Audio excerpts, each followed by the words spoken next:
Hello friends, स्वागत है आपका उत्तराखंड ऑनलाइन एजुकेशन हब में। तो गाइज, आज ये हिंदी की नेक्स्ट वीडियो है जिसमें हम जानेंगे संज्ञा के बारे में। इससे पहले आपको बता दूं, जो कि ग्रुप सी की 746 पोस्ट आई हुई हैं गाइज, उसमें उत्तराखंड का स्टैटिक जीके चल रहा है। और अगर आपने वो वीडियोज़ अभी तक नहीं देखी हैं तो आप प्लेलिस्ट में जाके वो देख सकते हैं। तो अभी तक चैनल को अगर सब्सक्राइब नहीं किया है गाइज आपने, तो आप चैनल को सब्सक्राइब कर सकते हैं, वीडियो को लाइक और शेयर। तो आज जानेंगे गाइज, देखिए जो वीडियो में क्या है। सबसे पहले हम थ्योरी पार्ट को डिस्कस करेंगे और उसके बाद उससे रिलेटेड 25 से 30 क्वेश्चन, जो भी संज्ञा से रिलेटेड क्वेश्चन होंगे, वो भी हम इसी वीडियो में क्या करेंगे, डिस्कस। जिससे कि आपको एट अ टाइम, आप जब भी वीडियो देखो, पहले आप थ्योरी करो, उसके बाद आपने जो पढ़ा है वो आपको आया नहीं आया, उसके लिए आप क्या चेक कर लेंगे, MCQ चेक कर लेंगे। ठीक हो गया। तो बढ़ते हैं वीडियो पे। देखिए, सबसे पहले समझते हैं संज्ञा। संज्ञा होती क्या है? अगर परिभाषा से बात करें तो सबने बचपन से पढ़ा हुआ है। किसी विकारी शब्द को, संज्ञा उस विकारी शब्द को कहते हैं जिसमें किसी विशेष वस्तु अथवा व्यक्ति के नाम का बोध हो। कोई भी, आपने इस वर्ल्ड में कोई भी अगर वस्तु है ना, तो वो वस्तु किसके अंतर्गत आएगी? संज्ञा के अंतर्गत आएगी। ठीक हो गया। या व्यक्ति के नाम को, ये सब क्या कहलाते हैं? हमारे संज्ञा कहलाते हैं। अब देखिए, वस्तु केवल पदार्थ और वाणी का वाचक नहीं है। अब वस्तु का नाम से ये नहीं है मैंने पानी की बोतल कहा, मैंने पुस्तक बोला, ठीक हो गया, किसी का नाम ले लिया, ये वस्तु नहीं है। वस्तु क्या चीज़ें होती है? देखो, ये उनके धर्मों को भी क्या करती है? सूचित करती है। अतः वस्तु के अंतर्गत प्राणी, पदार्थ और धर्म आते हैं। तो क्या क्या आ गई? देखिए, जो वस्तु शब्द बोला हमने, इस वस्तु के अंतर्गत प्राणी आ जाएंगे, इस जीव में, जगत में जितने भी प्राणी हैं। पदार्थ आ जाएंगे सारे के सारे। ठीक हो गया। पानी पदार्थ हो गया, सोना, लोहा, जो भी आप कह रहे हो, सब पदार्थ भी इसके अंतर्गत आ जाएंगे। और धर्म भी सारे आ जाएंगे इसके अंतर्गत। ठीक हो गया। तो ये सब किसके अंतर्गत आएंगे? वस्तु के अंतर्गत। इन्हीं के आधार पर संज्ञा के भेद प्रस्तुत किए जाते हैं। तो देखिए, दो मत हैं इसमें।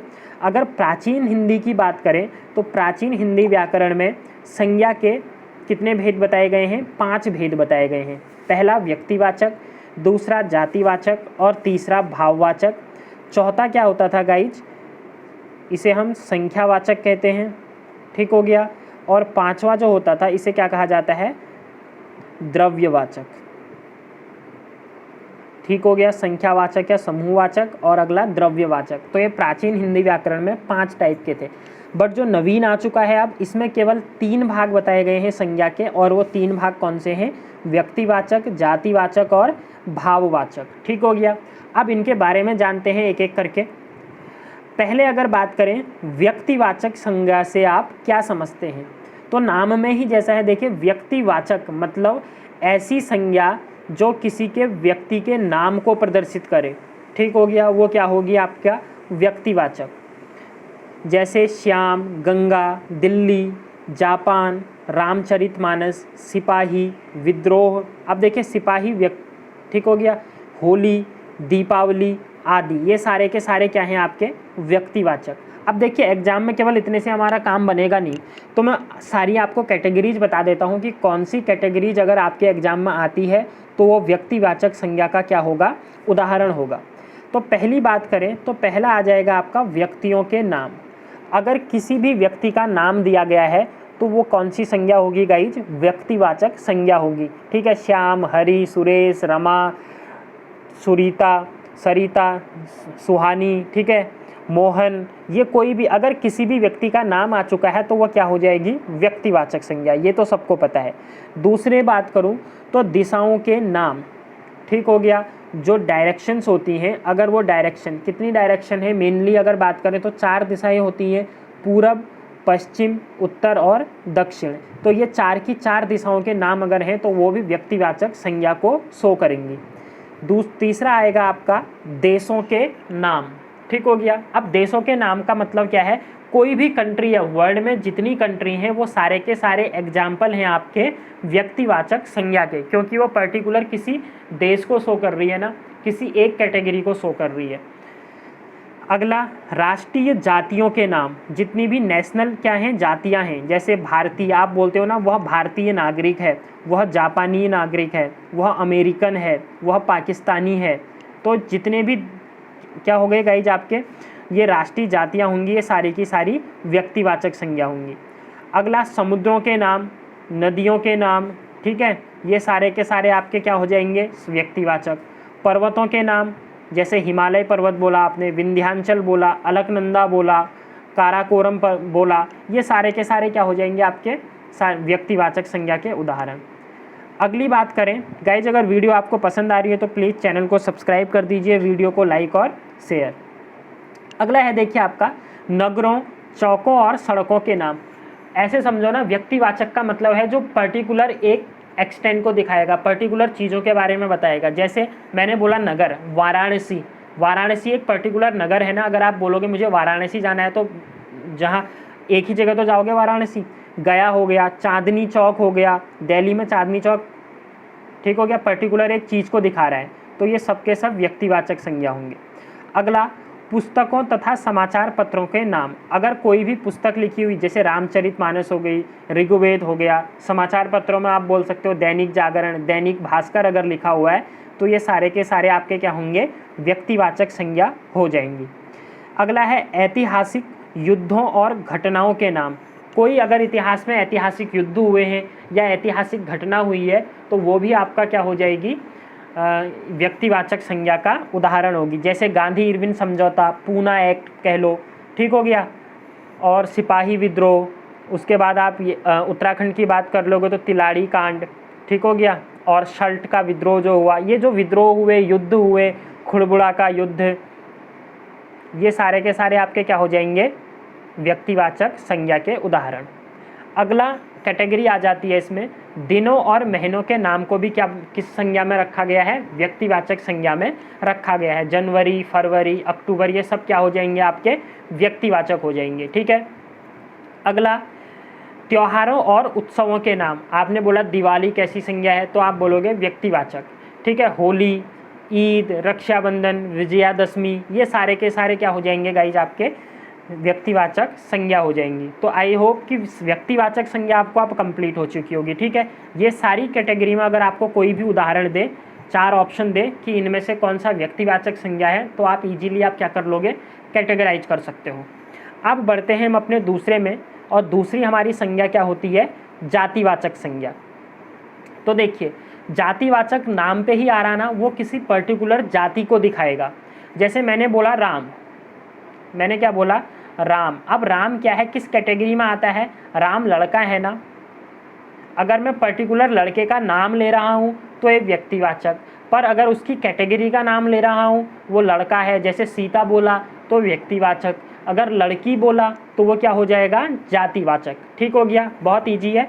तो ये क्या हो जाएंगे गाइस, जातिवाचक संज्ञा के उदाहरण। जैसे अब देखिए, जिस संज्ञा की जाति के संपूर्ण पदार्थों व उनके समूहों का बोध होता है उसे जातिवाचक संज्ञा कहते हैं। जैसे घर हो गया, पर्वत हो गया। अब जैसे हमने अभी पढ़ा, मैंने बोला था सारे पर्वतों के नाम जातिवाचक संज्ञा होते हैं।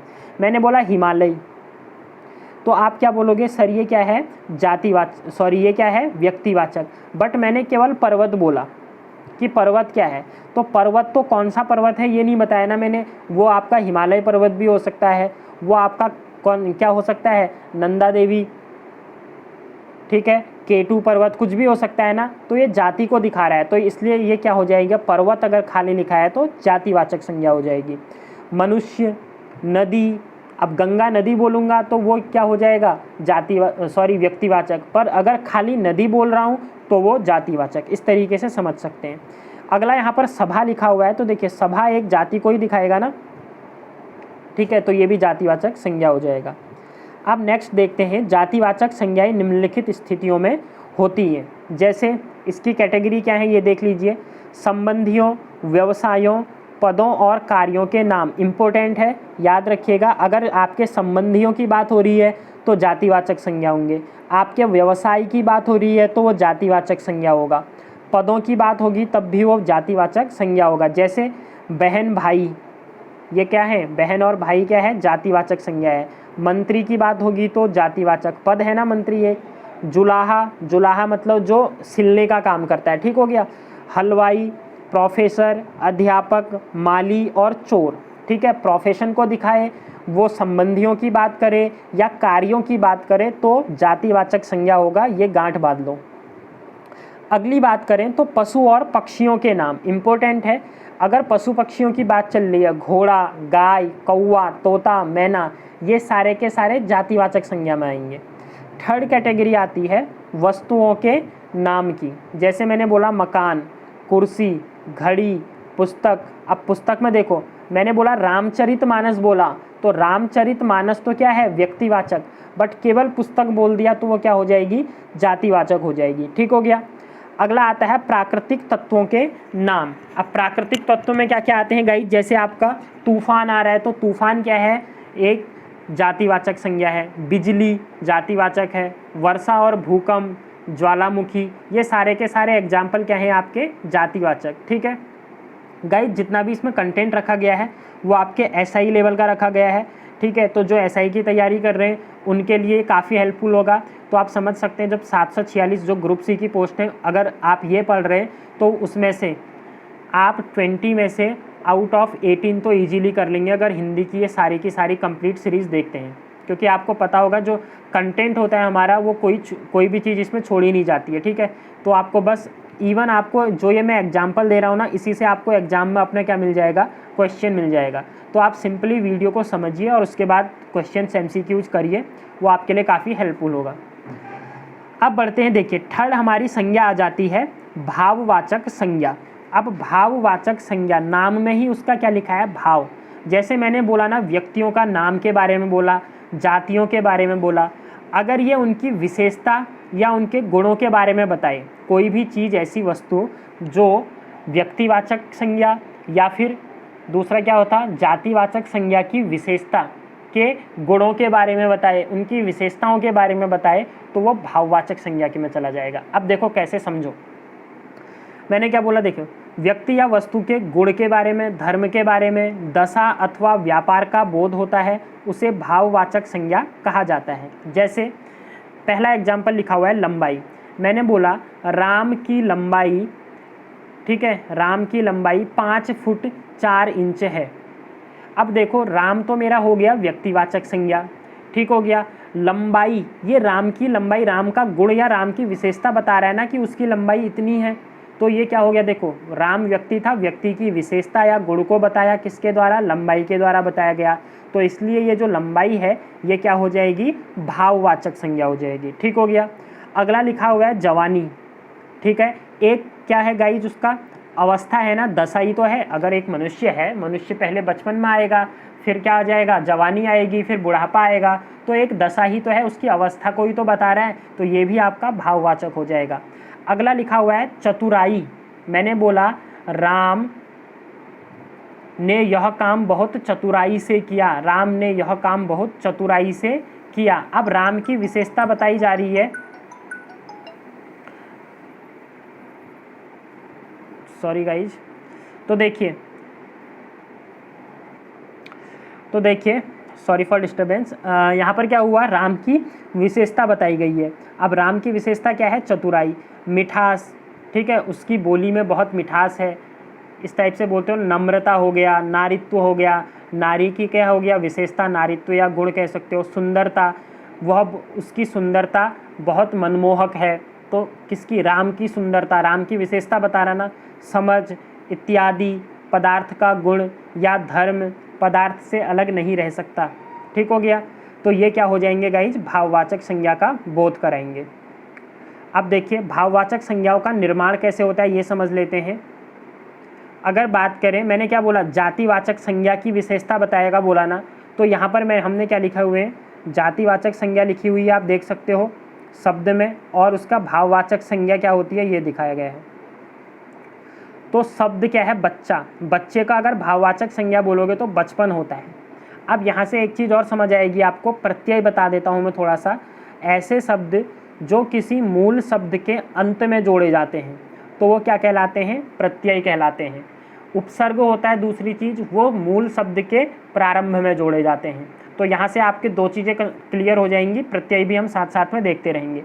तो देखो बच्चे की भाववाचक संज्ञा बचपन, ठीक हो गया। उसके बाद जो प्रत्यय जोड़ा है मैंने क्या जोड़ा, पन, बचपन, यही तो जोड़ा है ना, तो ये प्रत्यय हो गया। बूढ़ा, बूढ़े का भाववाचक बुढ़ापा, बुढ़ापा, प्रत्यय क्या हो जाएगा, पा। तो ये सब दिखा हुआ है, देखिए। डाकू का डकैती, ऐती प्रत्यय हो जाएगा। शैतान का शैतानी प्रत्यय ई हो जाएगा।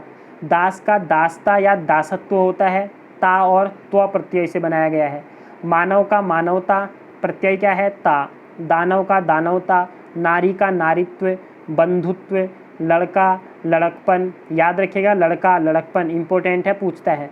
जवान जवानी, पंडित का पंडिताई, बाप का बपौती, मनुष्य का मनुष्यता या फिर मनुष्यत्व, मित्र का क्या हो जाएगा, मित्रता। तो ये सारे हो गए जातिवाचक संज्ञा, ये सारी की सारी जाति को दिखा रही थी, उनसे हमने भाववाचक संज्ञा कैसे बनाई। फिर अगला आता है गाइस, सर्वनाम से कैसे बनाते हैं हम। तो देखिए, अगर सर्वनाम की बात करें, ठीक है, इसके बाद हम पढ़ेंगे वैसे सर्वनाम होते क्या है। तो इतना समझ लीजिए, जो शब्द संज्ञा के स्थान पर प्रयोग होते हैं उनको क्या कहा जाता है, सर्वनाम कहा जाता है, ठीक है। तो अपना का भाववाचक क्या होता है, अपनापन, ठीक है। पराया का परायापन, तो पन प्रत्यय जुड़ा है इसमें, याद रखिएगा। निज का निजत्व, त्व प्रत्यय जुड़ा है। अहं का अहंकार, कार प्रत्यय जुड़ा है। मम का ममता या ममत्व, स्व का स्वत्व, त्व प्रत्यय जुड़ा है, ठीक है। ये सारे के सारे एग्जाम्पल हैं। फिर आ गई आपकी विशेषण। तो विशेषण भी हम देखिए इसके बाद पढ़ेंगे, सर्वनाम के बाद। तो विशेषण समझ लीजिए जो क्या बताए, विशेषता बताए, ठीक है, वो क्या कहलाते हैं, विशेषण कहलाते हैं। तो बड़ा का बड़प्पन, पन प्रत्यय जुड़ा है। छोटा है तो छुटपन, ठंडा ठंडक, मूर्ख मूर्खता, नीच नीचता, सरल का सरलता, अच्छा का अच्छाई, बुरा का बुराई, ये सारे वर्ड दिए हुए हैं गाइस, ठीक है। रोचक का रोचकता, आप देख सकते हैं। नेक्स्ट है आपका क्रिया से। अब क्रिया क्या होती है, जो भी कार्य कर्ता के द्वारा किया जाता है वो आपका क्या कहलाएगी, क्रिया कहलाएगी। अब क्रिया से देखो, लिखना, राम लिखता है, राम कौन सा कार्य कर रहा है, लिखने का ना, तो लिखाई क्या हो जाएगी, भाववाचक संज्ञा हो जाएगी। मिलना मतलब मेल या मिलाई जो हो जाएगी, इसमें भाववाचक संज्ञा हो जाएगी। दौड़ना दौड़, खेलना का भाववाचक क्या होगा, खेल। भूलना का भूल हो जाएगा। झगड़ना का झगड़ा हो जाएगा। बरसना का बारिश, धोना का धुलाई, ये सारे के सारे दिए हुए हैं, ठीक है। घबराहट, घबराना क्या है, क्रिया है। घबराहट क्या है, भाववाचक है। अब समझते हैं गाइज, इसके बाद आ जाएगा आपका टॉपिक संज्ञाओं के विकार या रूपांतर। विकार का मतलब संज्ञाओं को कैसे हम चेंज कर सकते हैं। अब जो चेंजेस आएंगे गाइज, याद रखिएगा, वो 3 टाइप से हम चेंज कर सकते हैं शब्द वाक्य को, ठीक है। एक, उसके लिंग में परिवर्तन करके। लिंग मतलब पुल्लिंग या स्त्रीलिंग है, पुल्लिंग को स्त्रीलिंग में परिवर्तित कर सकते हो, स्त्रीलिंग को पुल्लिंग में। दूसरा, वचन से। वचन क्या हो गया आपका, एक वचन को आप बहुवचन में कन्वर्ट कर सकते हो। कारक को भी आप क्या कर सकते हो, कन्वर्ट कर सकते हो। अब देखो, पहला मैंने लिखा लड़का खाता है, इसको मैंने लिंग को परिवर्तन करूंगा तो क्या हो जाएगा, लड़की खाती है। वचन में परिवर्तन, लड़का खाता है, तो मैंने क्या बोल दिया, लड़के खाते हैं। फिर अगला आ जाएगा आपका कारक की बात करें तो लड़का खाना खाता है, तो देखो हमने क्या प्रत्यय जोड़ दिया, लड़के ने खाना खाया, तो प्रत्यय इसमें क्या कारक जुड़ गया ना, ने, कर्ता ने कर्म को, ये अभी कारक पढ़ाऊंगा आपको। तो लड़का खाना खाता है, कारक क्या जुड़ा, लड़के ने खाना खाया।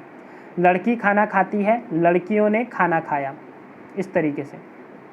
तो देखिए स्पष्ट है कि इस उदाहरण में रूपांतर का कारण कर्ता कारक का चिन्ह ने है, जिससे एक वचन होते हुए भी लड़के बहुवचन जैसा रूप हो गया। देखो यहाँ पर तो लड़का खाना खाता है, लड़का तो एक ही था, बट मैंने यहाँ पर लड़के, क्योंकि लड़के काहे के लिए यूज होता है, बहुवचन के लिए यूज होता है, तो एक वचन को मैंने बहुवचन की फॉर्म में क्या कर लिया, यूज कर लिया।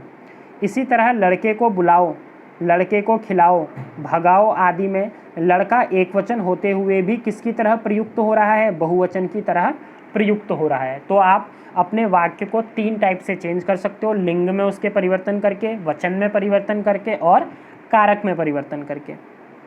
अब जान लेते हैं गाइज,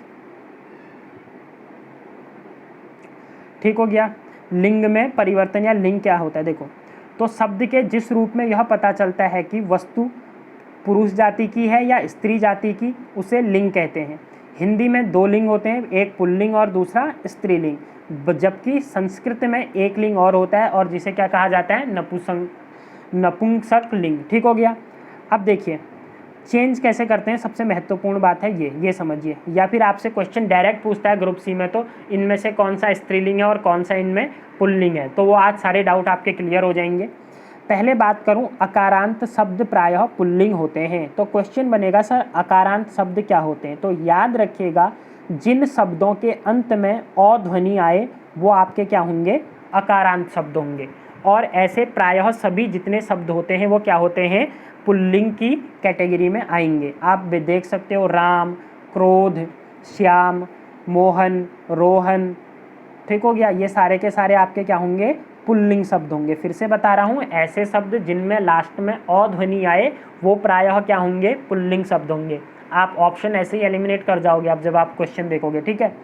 अगला आता है, वे भाववाचक संज्ञाएं जिनके अंत में त्व, व, र्य, पा, पन होगा वे पुल्लिंग होते हैं। अगर आपको ये दिख जाए ना लास्ट में, तो यहाँ पर वो क्या होंगे, पुल्लिंग होंगे। जैसे आपका पहला मैंने अंत बोला, तो महत्व, लाघव या राघव बोल लो, शौर्य, बुढ़ापा, वचन, ये बचपन, ठीक हो गया, ये सारे के सारे आपके क्या होंगे, पुल्लिंग शब्द होंगे। याद रखिएगा, ये आपको याद रखने हैं। ये प्रत्यय अगर आपके दिख रहे हैं तो वहाँ पे आपके शब्द जो बनेंगे वो पुल्लिंग शब्द बनेंगे।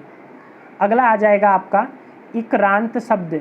अब इकारांत शब्द क्या होते हैं, ये स्त्रीलिंग होते हैं। इकारांत का मतलब क्या होता है, जिनके लास्ट में ई ध्वनि आए, ठीक हो गया। जब भी आपके शब्द में ई की ध्वनि आएगी, रोहिणी, सोहिनी, ठीक हो गया, तो वो जो शब्द बनेंगे वो क्या कैसे होंगे, प्रायः स्त्रीलिंग होंगे। अब आप एग्जाम्पल देख सकते हैं, नदी, टोपी, रोटी, मोटी, पतली, छड़ी, ठीक है, सारे के सारे कैसे शब्द हैं, स्त्रीलिंग शब्द हैं। तो अ अगर आए तो आपका एग्जाम्पल क्या हो जाएगा, पुल्लिंग, बट ई आ जाए तो आपका एग्जाम्पल शब्द क्या बन जाएगा, वो स्त्रीलिंग बन जाएगा। इतना समझ लेना, ठीक है। इसके अलावा बात करूं तो आई, इया, आवट, आहट, ता प्रत्ययों से बने शब्द अगर ये प्रत्यय आ रहे हैं तो वो स्त्रीलिंग होंगे। जैसे भलाई, डिबिया, मिलावट, बिटिया, घबराहट, सुंदरता, ठीक हो गया, ये सारे के सारे आपके क्या हो जाएंगे गाइज, स्त्रीलिंग हो जाएंगे, याद रखिएगा।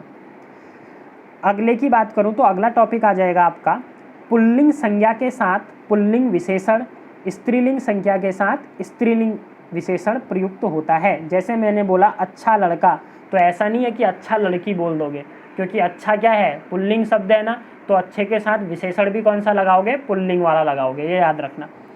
जैसे अगला है, हिंदी में कर्ता के साथ ने विभक्त होने पर क्रिया का लिंग वचन कर्म के अनुसार होता है। तो एग्जाम्पल समझो, कहना क्या चाह रहा है, अगर आपका ने प्रत्यय लगा है कहीं पर, ने विभक्ति लगी है, ठीक है, तो जैसे राम ने रोटी खाई, अब यहाँ पर आप राम के अकॉर्डिंग उसके लिंग को नहीं बताओगे, ठीक है, जो खाई, अब देखो राम ने रोटी खाई, ने विभक्ति लगी है, तो जब भी ने विभक्ति लग जाए याद रखना उसके बाद जो भी आपका क्या है, कर्म है, रोटी यहाँ पर, ठीक हो गया, उसके अकॉर्डिंग आप क्या लगाओगे, क्रिया की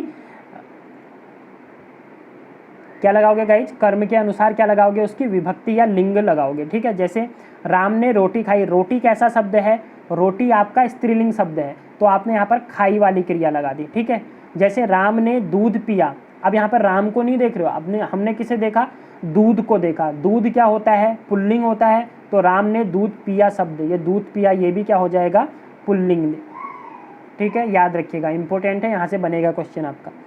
अगला है, पुल्लिंग शब्दों को स्त्रीलिंग बनाने के लिए ई, इनी, इन, नी, आनी, आइन प्रत्ययों का प्रयोग होता है। जैसे घोड़ा, घोड़ी, कमल, कमलिनी, धोबी, धोबिन, मोर, मोरनी, पंडित का, पंडिताइन, ये क्या है, पुल्लिंग से हमने स्त्रीलिंग में शब्दों को बदल दिया। इजी है ये, तो आप कर लोगे।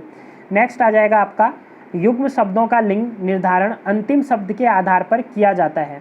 अब जैसे क्या हो गया, युग्म शब्द होते हैं, जैसे मैंने बोला माता पिता, ये क्या है गाइस, दो शब्द एक साथ आ रहे हैं ना।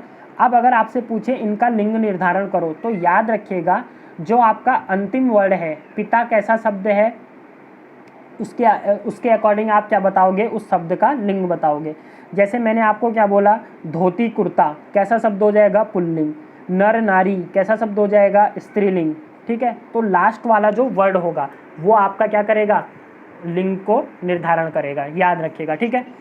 अगले की बात करें तो कुछ शब्द अर्थ की दृष्टि से समान होते हुए भी लिंग की दृष्टि से भिन्न होते हैं। अर्थ तो समान होगा लेकिन उनका लिंग क्या होगा, चेंज होगा, ठीक है। जैसे विद्वान, अब आप चाहे ये बोलो राम विद्वान है, चाहे आप बोलो सीता विद्वान है, दोनों में तो सेम लिंग, देखो राम वाले में तो क्या है, ये पुल्लिंग है, सीता वाले में स्त्रीलिंग है, बट शब्द तो आप एक ही यूज कर रहे हो ना। तो याद रखना विद्वान शब्द जो है ये पुल्लिंग शब्द होता है, ठीक है। ऐसे ही विदुषी ये होता है स्त्रीलिंग, महान ये क्या होता है, पुल्लिंग शब्द होता है, महती स्त्रीलिंग शब्द होगा, ठीक है। विद्वान, अब सीता विद्वान है नहीं बोलोगे ना, आप सीता विदुषी है बोलोगे, ठीक है। ऊपर मैंने शायद गलत बता दिया, सीता विदुषी है बोलोगे तो विद्वान पुल्लिंग में यूज होगा, ठीक है, याद रखिएगा। महती स्त्रीलिंग में यूज होगा। वीर आपका पुल्लिंग के लिए यूज होता है, बट वीरांगना, आप अगर किसी नारी की वीरता के बारे में बोलोगे तो आप वीरांगना बोलोगे, ठीक हो गया। जैसे हमने पिछली वीडियोस की आपकी उत्तराखंड की सीरीज आई होगी, मैंने लिखा होगा गढ़वाल की झांसी की रानी वीरांगना, वहाँ पे मैंने वीर झांसी की रानी नहीं लिखा ना, वीरांगना लिखा। क्यों? क्योंकि स्त्री वाले के शब्द के लिए आप किसका यूज करोगे, वीरांगना शब्द का। सम्राट पुल्लिंग के लिए यूज होता है, ऐसे ही सम्राज्ञी किसके लिए होता है, स्त्रीलिंग के लिए, ठीक है, ये याद रखिएगा। अब इन पे आधारित कुछ एग्जाम्पल है, देखिए, जिससे आपको और इजी समझ आ जाएगा। पूजनीय माताजी को प्रणाम। अब ये बताओ, माताजी स्त्रीलिंग है बट पूजनीय शब्द तो आप पुल्लिंग के लिए यूज करते हो, तो याद रखिएगा पूजनीय माताजी को प्रणाम शुद्ध वाक्य होगा। पुत्री पराया धन होता है, अब बात तो भैया पुत्री की कर रहे हो, यहाँ पर होता है लगा दे रहे हो, तो पुत्री पराया धन होती है, ये आपका राइट हो जाएगा। ताज़ा हवा अच्छी है, ताज़ा हवा अच्छी है, तो यहाँ अच्छी है लगाया है, तो उसके अकॉर्डिंग ही तो यहाँ पे भी स्त्रीलिंग लगाओगे ना, तो ताज़ी हवा अच्छी है आपका सही बन जाएगा। यह नई प्रकार की मशीन है, अब नई नहीं होता, याद रखिएगा, यह नए प्रकार की मशीन है, ठीक है। मशीन जो है अ प्रत्यय आ रहा है, मतलब पुल्लिंग होगा, तो नई तो यहाँ पर स्त्रीलिंग हो जाएगा ना, क्योंकि नई ई शब्द स्त्रीलिंग को दिखाता है, तो यह नए प्रकार की मशीन है, आपका राइट आंसर होगा। दही खट्टा है, दही खट्टी है, अब दही खट्टी ये नहीं होता, ठीक है, दही कैसा होता है, खट्टा है, ये सही हो जाएगा। मैं आपकी सहायतार्थ आया हूँ ना, तो फिर आपके सहायतार्थ आया हूँ, ठीक है। यहाँ पे देखो आया हूँ कैसा है, आपका पुल्लिंग है, तो यहाँ पर मैं आपके सहायतार्थ आया हूँ, आपके, ठीक है। अगला, महादेवी जी विद्वान कवि हैं, अब महादेवी जी भैया स्त्री की बात चल रही, तो विद्वान को क्या बोलोगे, विदुषी बोलोगे, तो महादेवी जी विदुषी कवयित्री हैं, कवि नहीं होगा, कवि मेल के लिए यूज होता है और कवयित्री फीमेल के लिए। फिर अगला आ जाएगा आपका, यह प्रणाली बदलना चाहिए, यह प्रणाली ई शब्द आया है, तो ई मतलब यहाँ पे भी आपका कैसा आ जाएगा, स्त्रीलिंग, तो आपका आंसर क्या होगा, यह प्रणाली बदलनी चाहिए। तुम्हें मेरी बातें सीखना है, तुम्हें मेरी बातें ना, तो तुम्हें मेरी बातें सीखनी है, ठीक है। देखो और ई से ही लगभग सारे क्वेश्चन आपके बन जाएंगे, आप देख सकते हो। उसने सच गवाही दी थी, उसने क्या है, पुल्लिंग है, तो सच गवाही नहीं दी थी, उसने सच्ची गवाही दी थी, क्योंकि सच का स्त्रीलिंग बनाओगे तो क्या बनेगा, सच्ची बनेगा। तो आई होप कि वीडियो पसंद आ रही होगी गाइज आपको, ठीक है। तो वीडियो अगर पसंद आ रही है तो प्लीज़ चैनल को लाइक और सब्सक्राइब कर दीजिए। नेक्स्ट पे बढ़ते हैं गाइज। अब उसके बाद आएगा वचन की बात करें तो विकारी शब्दों के जिस रूप से उनकी संख्या अर्थात एक या अनेक का बोध होता है, वचन कहलाते हैं। ये तो सिंपल है, मैंने लड़का बोला तो एक लड़के की बात करूँगा, लड़के बोलूँगा तो बहुत सारे लड़कों की बात करूँगा, तो वचन मतलब आपके क्या कर देना, उसकी स्टेट को बदल देना इस टाइप से, ठीक है। अब यहाँ पर हमारा जो इम्पोर्टेंट है वो याद रखिएगा, कुछ शब्द नित्य बहुवचन हैं, यथा प्राण, दर्शन, आंसू, हाथ, हस्ताक्षर, बाल, इसका प्रयोग सदैव किस में होता है, बहुवचन में होता है। ये जितने वर्ड लिखे हैं याद रखिए इन्हें, ये सारे बहुवचन में यूज होंगे। जैसे उन्होंने हस्ताक्षर कर दिए, मैंने बाल कटा लिए, देवी के दर्शन कर दिए, उसके प्राण निकल गए, ये बहुवचन वाले शब्द हैं। कुछ शब्द क्या होते हैं, एक वचन होते हैं, जैसे जनता, सामान, माल, सामग्री, सोना और आदि, ये क्या होंगे, एक वचन के रूप में यूज होंगे। जैसे माल लुट गया, सोना महंगा हो गया, सोना महंगे हो गया नहीं लिखोगे, जनता जाग गई, सामग्री समाप्त हो गई, तो ये वचन में चेंज हो जाएंगे, ठीक है। अगला, जैसे वचन के एग्जाम्पल देख लेते हैं एक दो। वहाँ अनेकों लोग थे, अब अनेकों लोग हमेशा गलत होगा, क्योंकि एक अकेले की बात होती है, इसको अगर आप वचन चेंज करोगे तो इसका वचन चेंज पर होता है अनेक, ठीक है। तो इसका शुद्ध रूप क्या होगा, वहाँ अनेक लोग थे। ऐसे ही आदर सूचक शब्दों के साथ सदैव बहुवचन का प्रयोग होता है। अगर आप किसी को आदर दे रहे हैं तो वहाँ पे हमेशा बहुवचन यूज लगाएंगे, ठीक है। जैसे पिताजी आ रहे हैं, ठीक है, ऐसा नहीं बोलोगे पिताजी आ रहा है, तो पिताजी आ रहे हैं क्यों, क्योंकि आपको रिस्पेक्ट का यूज कर रहे हो आप। तुलसी श्रेष्ठ कवि थे, तुलसी श्रेष्ठ कवि था नहीं लिखा जाता है, क्या लिखा जाता है, तुलसी श्रेष्ठ कवि थे। इनकी अशुद्धियों की बात करें तो देखो, उसने हस्ताक्षर कर दिया, मैंने क्या बोला था, हस्ताक्षर बहुवचन वाला शब्द है तो उसने हस्ताक्षर कर दिए हो जाएगा, ठीक है। ऐसे ही आंसू के से रुमाल भीग गया, भैया आंसू कैसा शब्द है, आंसू बहुवचन है, बहुवचन में यूज होता है, तो आंसुओं से रुमाल भीग गया ये होगा, ठीक है। पिताजी जा रहा है, ये तो वैसे ही गलत हो गया, पिताजी जा रहे हैं। उसका पिता बीमार है, उसका पिता नहीं, बीमार, पिता क्या रिस्पेक्ट दे रहे हो ना, तो क्या बोलोगे, उसके पिता बीमार है। वृक्षों पर मोर बैठा है, वृक्षों पर मोर बैठा है नहीं होगा, क्या होगा, वृक्ष पर मोर बैठा है, ठीक है। नेक्स्ट की बात करें गाइज, तो अब आ जाएगा कारक। अब यहाँ पर कारक मेरा देखिए संज्ञा से रिलेट करके मैं बताऊंगा, वैसे कारक की एक अलग सी वीडियो आपको दी जाएगी, ठीक है, याद रखिएगा। तो आप बस इतना समझ लीजिए, हिंदी में 8 कारक होते हैं। कर्ता ने कर्म को, पहले कारक होते क्या हैं, ये संज्ञा या सर्वनाम को वाक्य के अन्य पदों के साथ जोड़ते हैं। मैंने बोला राम ने खाना खा लिया, राम क्या है, संज्ञा, ये संज्ञा को other part of the sentence क्या कर रहे हैं, कनेक्ट कर रहे हैं। या मैंने बोला पेड़ से फल गिरता है, पेड़ हो गया, फल गिरता है, फल गिरता है को पेड़ से किसने कनेक्ट किया, से ने कनेक्ट किया, ठीक है। तो संज्ञा या सर्वनाम को वाक्य के अन्य शब्दों से जो जोड़े वो हमारा कारक कहलाएगा। तो कारक 8 प्रकार के होते हैं। कर्ता ने कर्म को, करण से, संप्रदान को या के लिए, अपादान से, संबंध का के की, अधिकरण में या पर, संबोधन है अरे। अब कारक अशुद्धियों के निराकरण क्या है, देखो, तेरे को बोला था, ठीक है, तेरे को बोला था गलत वाक्य है, आपका क्या होगा, तुझसे कहा था बोलोगे। तेरे को कहाँ जाना है, गलत वाक्य है, इसका सही क्या होगा, तुझे कहाँ जाना है। मैं पेन के साथ लिखता हूँ, मैं पेन के साथ नहीं, पेन से लिखता हूँ, ठीक है। के साथ तो आप कहीं किसी के साथ जब जा रहे होगे तब लगाओगे। वह पत्र लिखने को बैठा, वह पत्र लिखने के लिए बैठा। तेरे को मेरे से क्या काम है, गलत हो जाएगा, सही क्या होगा, तुम्हें मुझसे क्या काम है। इन दोनों घरों में दीवार है, इन दोनों घरों में दीवार नहीं, या घरों के बीच में दीवार है, ठीक है, तो ये याद रखिएगा। तो इतना था गाइज हमारा पूरा का पूरा संज्ञा। अब हम बात कर लेते हैं इसके किसके बारे में गाइज, MCQs के बारे में। तो अगर वीडियो पसंद आई है गाइज तो प्लीज़ चैनल को लाइक और वीडियो को शेयर कर दीजिए ज़्यादा से ज़्यादा, जिससे कि आपको सारे का सारा कंटेंट यहीं पे फ्री में अवेलेबल हो जाए। तो पहला वाक्य है गाइज, पहला क्वेश्चन है, कुशलता किस प्रकार की संज्ञा है, कुशलता किस प्रकार की संज्ञा है, भाववाचक, द्रव्यवाचक, जातिवाचक। अब देखो कुशलता ना किसी की क्या बता रहा है, विशेषता को ही तो बता रहा है, तो आपका आंसर क्या हो जाएगा, ऑप्शन नंबर ए, भाववाचक। जो संज्ञा किसी व्यक्ति, वस्तु या स्थान का बोध कराती है, व्यक्ति लग गया है तो व्यक्ति लग गया है, मतलब आपका आंसर क्या हो जाएगा, व्यक्तिवाचक हो जाएगा। अगला क्वेश्चन है, सम्राट का स्त्रीलिंग क्या होगा, सम्राट का स्त्रीलिंग, सम्राटी, साम्राज्ञी, समाग्री, सम्राटिनी। तो गाइज इसे सही कर लीजिएगा, ये हो जाएगा सम्राज्ञी, ठीक है, क्योंकि और ऑप्शन तो दिख नहीं रहे ना, सम्राज्ञी क्या हो जाएगा, सही हो जाएगा, तो ऑप्शन नंबर सी हो।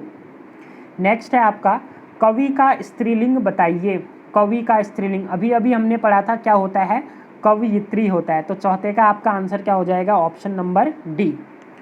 निम्न में भाववाचक संज्ञा कौन सी है, तो आपको बताना है भाववाचक संज्ञा इनमें से कौन सी है। तो भाव देखो, शत्रुता, मनुष्य, मैंने बोला राम की उससे शत्रुता है, राम की एक भाव ही तो बता रहा ना शत्रुता, तो ऑप्शन नंबर ए, मनुष्य, गुरु और वीर, ये नहीं होगा, तो ऑप्शन नंबर ए 5 का आपका क्या हो जाएगा, करेक्ट आंसर। नेक्स्ट है आपका, कौन सा शब्द जातिवाचक संज्ञा नहीं है, जातिवाचक संज्ञा नहीं है। देखो बालक, बालक तो जातिवाचक है, गंगा, गंगा भी क्या है, जातिवाचक में आज नहीं है, तो गंगा जातिवाचक नहीं है, क्यों, क्योंकि बालिका भी जातिवाचक है और पर्वत भी जातिवाचक है, तो आपका आंसर क्या हो जाएगा गाइज, ऑप्शन नंबर सी। कौन सा शब्द भाववाचक संज्ञा नहीं है, तो आपको बताना है कौन सा भाववाचक नहीं है। देखो मिठाई, लड़ाई, चतुराई या उतराई। तो देखो चतुराई भी भाववाचक है, उतराई भी भाववाचक है, लड़ाई भी, बट मिठाई आपका भाववाचक नहीं है। तो ऑप्शन नंबर ए आपका क्या हो जाएगा, राइट आंसर हो जाएगा। नेक्स्ट है निम्न में से पुल्लिंग शब्द छांटिए। तो पुल्लिंग मतलब मेल वाला शब्द बताना है। बुढ़ापा, घटना, दया या फिर जड़ता। तो कौन सा पुल्लिंग शब्द है गाइस, जिसमें बुढ़ापा जो है आपका वो पुल्लिंग शब्द है। ठीक हो गया। नेक्स्ट है स्त्रीत्व किस प्रकार की संज्ञा है। स्त्रीत्व स्त्री की विशेषता या स्त्री का गुण स्त्रीत्व। तो ये क्या है, गुण के बारे में बात हो रही है, तो उसके भाव को बताया जा रहा है। तो ऑप्शन नंबर सी 9th का आपका क्या हो जाएगा, राइट आंसर हो जाएगा।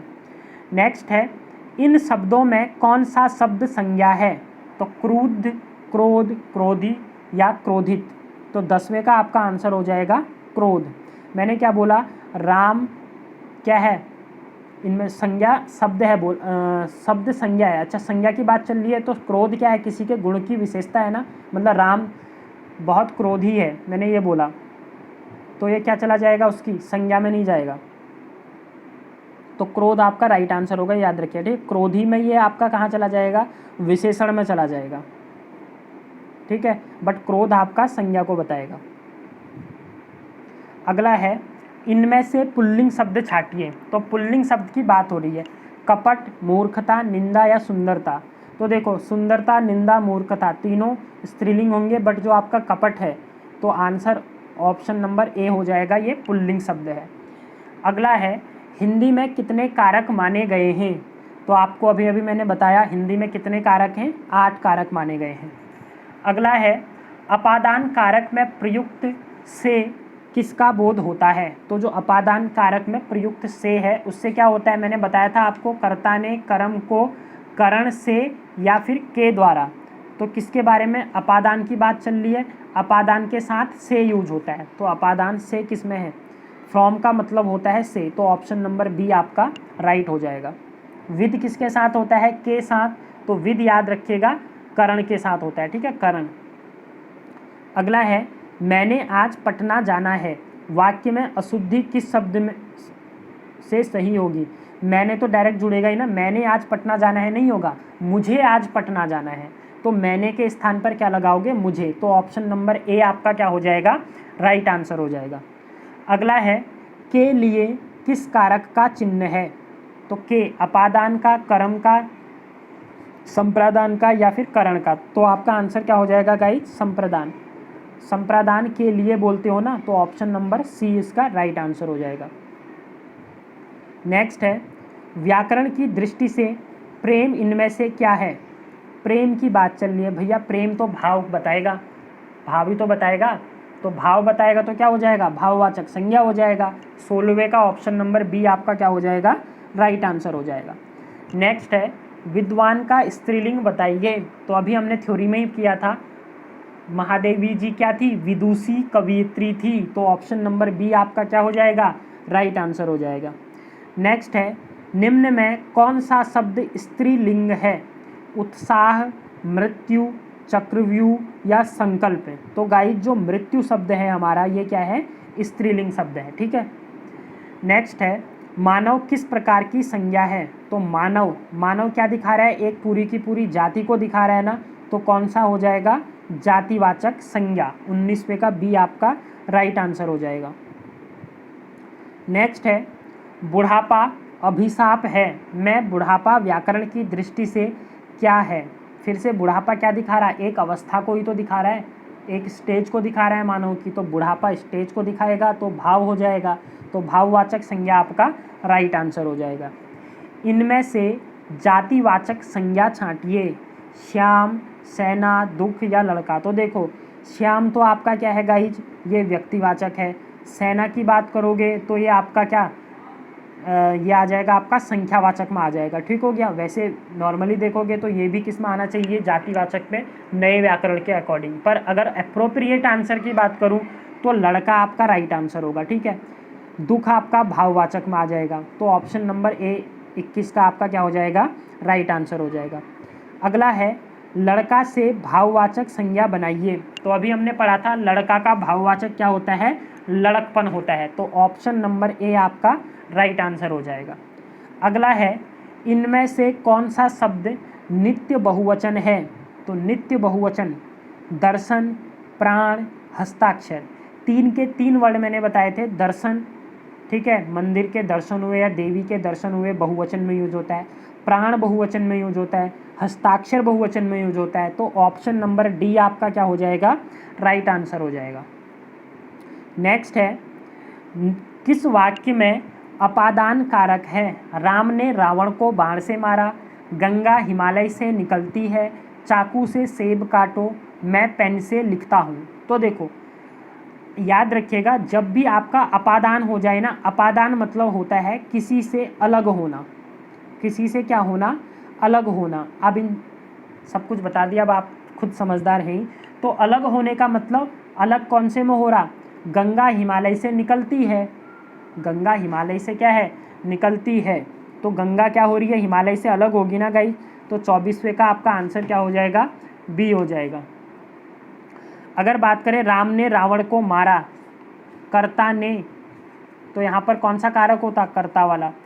चाकू से सेब को काटो, तो से किस में लगता है आपका, से लगता है करण में। और मैं पेन से लिखता हूँ, तो ये भी किस में होता है, करण से ही होता है, से। तो याद रखिएगा, ठीक है।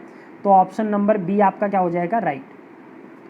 अगला है, यह मेरा घर है, वाक्य में मेरा शब्द में कारक बताइए। अच्छा, यह मेरा घर है, मेरा है ना, तो संबंधी तो बता रहा है मेरा, तो मेरा संबंध बता रहा है। तो ऑप्शन नंबर ए आपका क्या हो जाएगा, राइट हो जाएगा। अगला है, ताजमहल किस प्रकार की संज्ञा है। तो ताजमहल, ताजमहल क्या है, पर्टिकुलर एक स्पेस है, पर्टिकुलर चीज़ है। तो पर्टिकुलर चीज़ मतलब व्यक्तिवाचक संज्ञा। तो ऑप्शन नंबर ए इसका क्या हो जाएगा, राइट आंसर हो जाएगा। अगला है गाइज आज के लास्ट के 3 क्वेश्चन। पत्नी किस वर्ग की संज्ञा है। तो पत्नी किस वर्ग की संज्ञा है ये बताना है आपको। तो सभी को पता है पत्नी किस में आ जाएगी आपकी गाइज, व्यक्तिवाचक, जातिवाचक, भाववाचक या समूहवाचक। तो जातिवाचक, ऑप्शन नंबर बी आपका क्या हो जाएगा, राइट आंसर। अगला है, लाल शब्द से भाववाचक संज्ञा बनाइए। तो लाल शब्द, लाल शब्द क्या हो जाएगा, लाल का लाली होता है। आपने देखा होगा ना, उसके मुख की लाली या उसकी लाली बहुत क्या है, क्या कहते हो, आपने यूज़ किया होगा वर्ड, याद नहीं आ रहा मेरे को। तो लाल से याद रखिएगा, लाली होता है। राधा किस प्रकार की संज्ञा है। तो राधा की बात चल रही है, राधा कैसी है, किसी पर्टिकुलर का नाम है। तो नाम है तो क्या हो जाएगी, वो व्यक्तिवाचक हो जाएगी। ऑप्शन नंबर बी आपका क्या हो जाएगा, राइट आंसर। तो गाइज ये थे हमारे 30 क्वेश्चंस। इसमें हमने पहले आपकी थ्योरी पढ़ी, उसके बाद सारे 30 आपके ऑब्जेक्टिव हो गए। तो आई होप कि आपको वीडियो समझ आ गई होगी। देखिए गाइज, आप कमेंट करके बताइए, हिंदी और उत्तराखंड अभी साथ में रखें, क्योंकि उत्तराखंड तो आपकी 40 नंबर की है, वो तो आपको स्टैटिक जी के चल रही है, वो आपको शाम को डेली वीडियो मिलनी है। एक ऑप्शन हो सकता है कि अभी हम पहले हिंदी को कवर अप कर ले पूरा, वो आप कमेंट करके बता सकते हैं, या हम 2 दिन हिंदी और 2 दिन हिस्ट्री, 1 दिन रीजनिंग और 1 दिन पॉलिटी, इस टाइप से कर लें, ठीक है। तो आप कमेंट बॉक्स में बता दीजिए मेरे को, या फिर आप व्हाट्सएप ग्रुप पे जो भी हमारा जो भी ऐड है उस पर आप बता सकते हैं। जो नहीं ऐड है मैं बता दूं आपको, वैसे लिंक दिया हुआ है 8218642689, ठीक है। ये व्हाट्सएप ग्रुप है, आप यहाँ ऐड हो सकते हैं। तो आपसे जो भी हो, केवल हिंदी कंटिन्यू करनी है तो आप हिंदी बोल सकते हैं, बट आपको जैसे देखिए अगर एग्ज़ाम की प्रिपरेशन करनी है तो हिस्ट्री, पॉलिटी और इकोनॉमिक्स, ये तीनों भी आपकी क्या हैं, इतनी ही इम्पोर्टेंट है, क्योंकि आपका 30 मार्क्स यहाँ से कवर अप होता है और 10 मार्क्स की रीजनिंग, ये तो आपकी स्कोरिंग है ही है, ठीक है। तो आप कमेंट पे बता दीजिएगा। मिलते हैं न्यू वीडियो के साथ, तब तक के लिए bye, thanks, have a good day.